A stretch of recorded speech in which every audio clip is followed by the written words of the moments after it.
ಪದೇ ಪದೇ ಕೆಪಿಎಸ್ಸಿ ಪರೀಕ್ಷೆಯಲ್ಲಿ ಲೋಪವಾಗ್ತಾ ಇರುವುದನ್ನು ಖಂಡಿಸಿ ಕರವೇ ಬೀದಿಗಿಳಿದಿತ್ತು. ಕೆಪಿಎಸ್ಸಿ ಕಚೇರಿಗೆ ಕರವೇ ಕಾರ್ಯಕರ್ತರು ಮುತ್ತಿಗೆ ಯತ್ನ ನಡೆಸಿದ್ರು.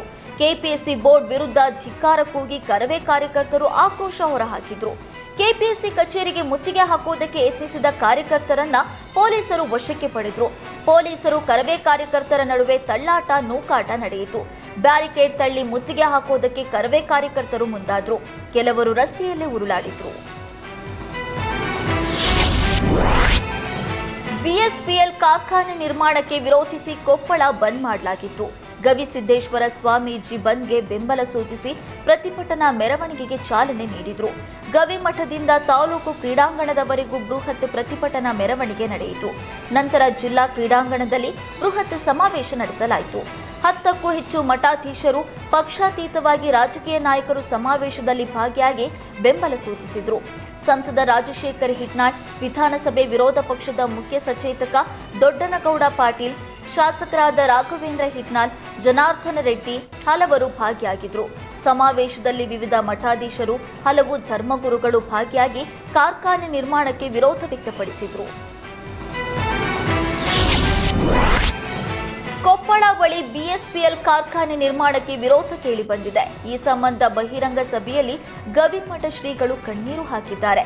ಸಭೆಯಲ್ಲಿ ಕೊಪ್ಪಳದ ಸುತ್ತಮುತ್ತಲಿನ ಫ್ಯಾಕ್ಟರಿ ಧೂಳಿನಿಂದ ಆಗುವ ಅನಾಹುತಗಳ ಬಗ್ಗೆ ವಿಟಿ ಪ್ಲೇ ಮಾಡಲಾಯಿತು. ಇದನ್ನ ಕಂಡ ಶ್ರೀಗಳು ವೇದಿಕೆಯಲ್ಲೇ ಕಣ್ಣೀರು ಹಾಕಿದ್ದಾರೆ.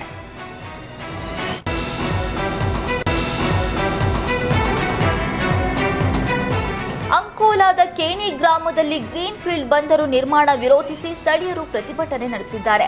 ಬಂದರು ನಿರ್ಮಾಣ ಹಿನ್ನೆಲೆ ಇಂದು ಭೂ ವೈಜ್ಞಾನಿಕ ಸಮೀಕ್ಷೆ ನಡೆಯಲಿದ್ದು, ಉತ್ತರ ಕನ್ನಡ ಜಿಲ್ಲಾಡಳಿತ ಕೇಣಿಯಲ್ಲಿ ನಿಷೇಧಾಜ್ಞೆ ಜಾರಿ ಮಾಡಿ ಬಿಗಿ ಪೊಲೀಸ್ ಬಂದೋಬಸ್ತ್ ಏರ್ಪಡಿಸಿತ್ತು. ಜಿಲ್ಲಾಡಳಿತದ ನಿರ್ಧಾರ ವಿರೋಧಿಸಿ ಸಮುದ್ರಕ್ಕಿಳಿದ ಕೇಣಿಯ ನೂರಾರು ಗ್ರಾಮಸ್ಥರು ಸಮೀಕ್ಷೆ ನಿಲ್ಲಿಸುವಂತೆ ಒತ್ತಾಯಿಸಿದರು. ಸಮುದ್ರದ ಒಳಗೆ ನಿಂತು ಸಮೀಕ್ಷೆ ವಿರೋಧಿಸಿ ಪ್ರತಿಭಟನೆ ನಡೆಸಿದರು. ಪ್ರತಿಭಟನೆ ವೇಳೆ 3 ಮಹಿಳೆಯರು ಸಮುದ್ರಕ್ಕೆ ಜಿಗಿದಿದ್ದು, ಕೂಡಲೇ ಪೊಲೀಸರು ಪ್ರತಿಭಟನಾಕಾರರನ್ನ ದಡಕ್ಕೆ ಎಳೆದು ತಂದಿದ್ದಾರೆ.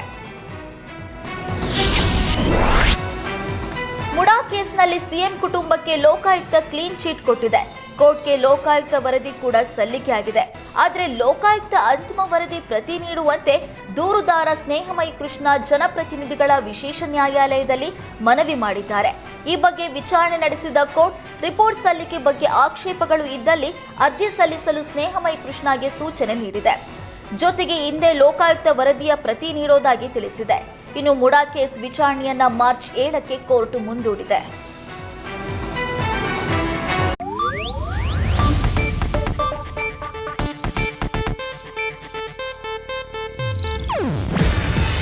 ಇದು ಏಷ್ಯಾನೆಟ್ ನ್ಯೂಸ್ ನೆಟ್ವರ್ಕ್ ಪ್ರಸ್ತುತಿ.